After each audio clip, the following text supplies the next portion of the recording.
তাদেরকে আমরা ছেড়ে দেওয়ার জন্য একটা উদ্যোগ নিয়েছি। যারা যারা আসে তাদেরকে আমরা ছেড়ে দিচ্ছি।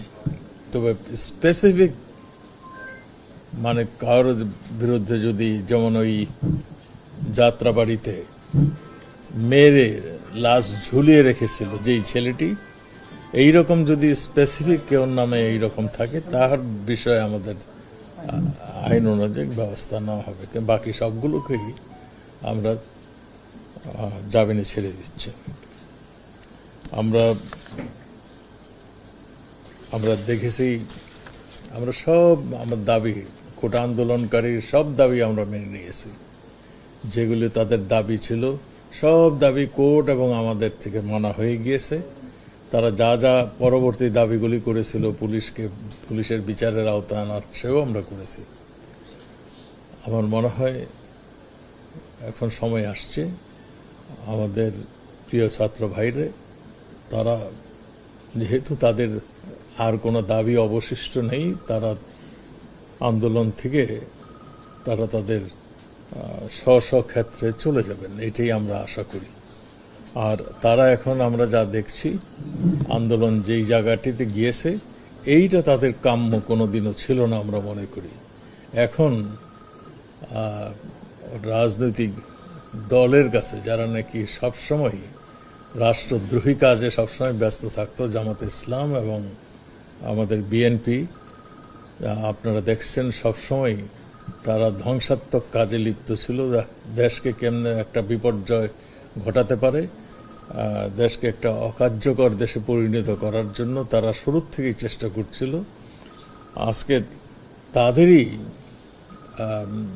ইসের মধ্যে তারা পড়ে গেছে বলে আমরা মনে করছি। সেই জন্যই আপনাদের মাধ্যমে তাদের নিকট আহ্বান, তারা যেন তাদের লেখাপড়ায় ফিরে যান, যেহেতু তাদের সমস্ত দাবি মেনে নেওয়া হয়েছে। এরপরও যদি তাদের কিছু বলার থাকে, তাহলে মাননীয় প্রধানমন্ত্রী, তারা মানে দাবি জানালে মাননীয় প্রধানমন্ত্রীর দরজা সবসময় খোলা আছে এবং সেটা তিনি ঘোষণা দিয়েছেন। তাদের কোনো কিছু বলার থাকলে তারা যেন বলতে পারে। আপনাদেরকে ধন্যবাদ।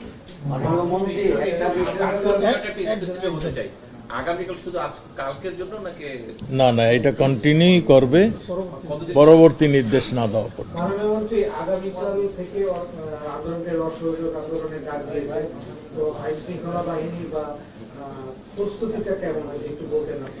আমি তো মনে করি তারা এটা ভুল মানে আন্দোলন করছেন। আমি তো শুরুতেই বললাম, যেহেতু তাদের সমস্ত দাবি মেনে নেওয়া হয়েছে, কাজেই তাদের এই সমস্ত মানে এই অসহযোগ আন্দোলন মানে আমার মনে হয় তাদের তুলে নেওয়া উচিত। সম্প্রতি তারা বেশ কয়েকজন মন্ত্রী, আপনি সহ বেশ কয়েকজন মন্ত্রী পদত্যাগে তারা দাবি করেছেন, আপনি বলছেন করেছেন, কিন্তু এখন যে পর্যায়ে গিয়েছে, আজকে আমরা ঢাকা শহরে যেভাবে তাদের প্রশাসন দেখলাম এবং সার্বিকভাবে আপনার কাছে আমাদের চেয়েও অনেক ভালো খবর আছে, ছবি আছে, সবই আছে, যেই পর্যায়ে গিয়ে দাঁড়িয়েছে, তাতে করে দেশ যেদিকে যাচ্ছে, আপনারাও অনেক, জনগণও অনেক, আমরাও অনেক, সবাই, আমাদের সাংবাদিকরাও আজকে বিভিন্ন জায়গায় বিভিন্ন পরিস্থিতির মুখোমুখি হচ্ছে। আপনাদের সাংবাদিক কিন্তু দুইজন মারা গেছে, একজন মেয়ে সাংবাদিক লাঞ্ছিত হয়েছে। না, সেটা আপনাকে মনে করিয়ে দিলাম। সাংবাদিকরা মারা গেছে এবং সাংবাদিকরা পুলিশের গুলিতেও মারা গেছে, ওদিক থেকেও আমরা পিছনে খাচ্ছি। না না, এই আন্দোলনে পুলিশের গুলিতে কেউ মারা যায়নি। না, এই আন্দোলনে যায়নি। মেহেদীর গায়ে পুলিশের বুলেটেরই আঘাত ছিল।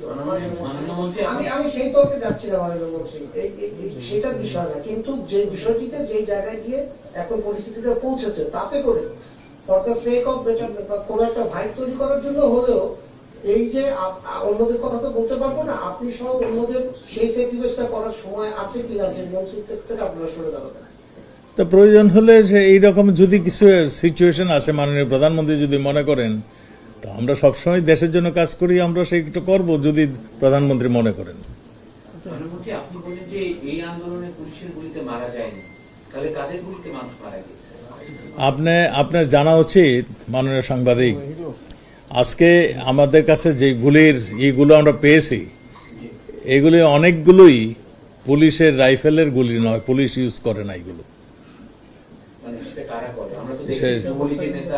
আমরা তো আমরা আপনি যুবলীগের নেতা দেখেছেন, যুবলীগের নেতা তাদের বাধা দিতে গেছে, গুলি করতে যায় নাই। আপনি আপনি আপনি নিশ্চয়ই জানেন আমার ছাত্রলীগের নেতা কয়জন মারা গেছেন। আপনি নিশ্চয়ই জানেন আওয়ামী লীগের নেতা কয়জন মারা গিয়েছেন। আপনি তাহলে আপনি সেইটা না জিজ্ঞাসা করে আপনি উল্টোটা জিজ্ঞাসা করলেন। শিশু মারা গিয়েছে, ইউনাইটেড নেশন বলছে, এই ব্যাপারে আপনার মন্তব্য কি? আপনার পাশে আইটিপি আছেন, 32 জন শিশু না শোনেন শিশুর ডেফিনেশনটা বোধহয় আপনি সঠিকভাবে ব্যাখ্যায়িত করছেন না।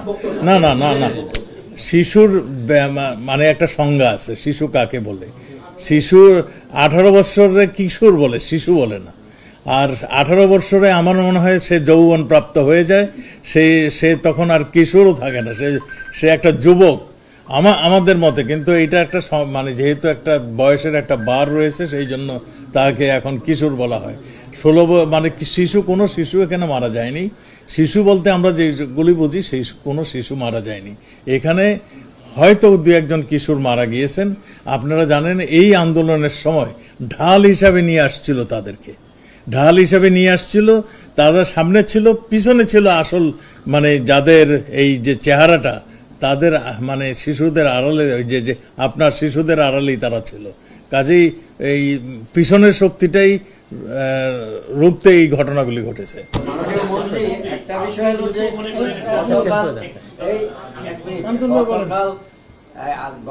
আজকে যে কর্মসূচি দেওয়া হয়েছে অসহযোগ আন্দোলনের, সেখানে আপনাদের কি প্রস্তুতি আছে এই অসহযোগ আন্দোলন নস্যাৎ করার জন্য?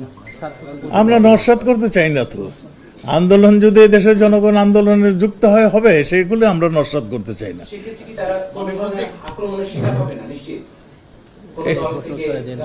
এখন কে আপনাকে যদি মারে আপনি মার দিবেন না? আপনি কি বসে থাকবেন? আপনাকে যদি কেউ আপনাকে যদি কেউ আইন শৃঙ্খলা বাহিনীর জীবন রক্ষা করার দায়িত্ব, সেলফ ডিফেন্সের দায়িত্ব কিন্তু অধিকার তাকে দেওয়া আছে, আপনারও অধিকার দেওয়া হয়েছে। আপনাকে যদি কেউ অ্যাটাক করে, আপনার প্রাণ রক্ষার্থে, আপনার সম্পদ রক্ষার্থে আপনি সেলফ ডিফেন্সে যেতে পারেন, এটার আইনগত অধিকার। এটা আমার মনে হয় এই আপনারা অন্য লাইনের কথা শুরু করে দিয়েছেন। না, আপনি কিন্তু সবসময় এই ধরনের সুন্দর সুন্দর কথা বলে বিভ্রান্ত করেছেন।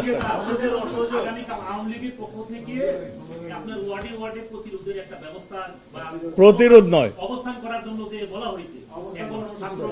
আমি আপনাদেরকে বলি, আমি এটা স্পষ্ট করে বলে দিই, আমাদের শোকের মাস চলছে। আমরা এই মাসটিকে বঙ্গবন্ধুর শাহাদাত বরণের মাস। আমরা এই ধরনের সেদিন 21শে আগস্ট গ্রেনেড হত্যার মাস, এটা আমরা এই মাসটাকে আমরা শোকের মাস হিসাবে পালন করে থাকি। কাজেই আমরা শুরুর থেকেই এই মাসটাকে যথাযোগ্য মর্যাদার সঙ্গে পালন করি। এটা আমাদের আজকে মানে বঙ্গবন্ধু শাহাদাত বরণ করার পরের থেকে এটা চলছে। কাজেই এইটা বিশেষ করে এই নতুন করে এখানে কোনো এখানে হয় নাই। এখানে মাইক বাজবে, এখানে এসে সবাই একটু আলোচনা করবে, মানে তবারুক বিতরণ করবে, এটা প্রচলিত নিয়ম হয়ে দাঁড়িয়েছে। কাজেই এই মাসের জন্য কোনো স্পেশাল, কোনো দিনের জন্য স্পেশাল কিছু হচ্ছে, এইটাই শেষ। ছাত্ররা অনেকগুলো দাবি করেছেন, তার মধ্যে বিশ্ববিদ্যালয়ের ভিসির পদত্যাগ আছে।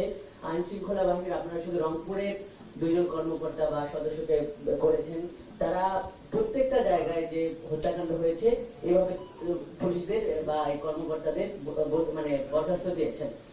আরো অনেকগুলো দাবি আছে। আপনি কি মনে করেন যে বাদ বাকি কর্মকর্তাদেরও এভাবে তারা পদত্যাগ করবে কিংবা তাদের বরখাস্ত করা হবে? আরেকটা বিষয় যে বাংলাদেশের সংবিধান অনুসারে আপনি বলেন শিশু মারা যায় নাই, তাহলে শিশুর মানে ডেফিনিশনটা কি? ওদের কিশোর বলে, ওই যে আপনার যারা মারা গেছে তারা কিশোর, শিশু না। শিশু বলতে আমরা মনে করি একদম।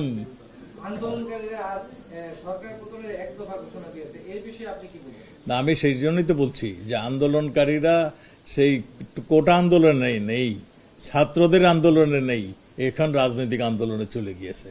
কাজেই এইটা আর ছাত্রদের মিসলিড করে, মিসগাইড করে, ভুল বুঝিয়ে এই আন্দোলন অন্যদিকে নেওয়ার জন্য যারা প্রচেষ্টা নিছে তারাই এই কাজগুলি করছে। Thank you. আমার মনে হয় এনাফ।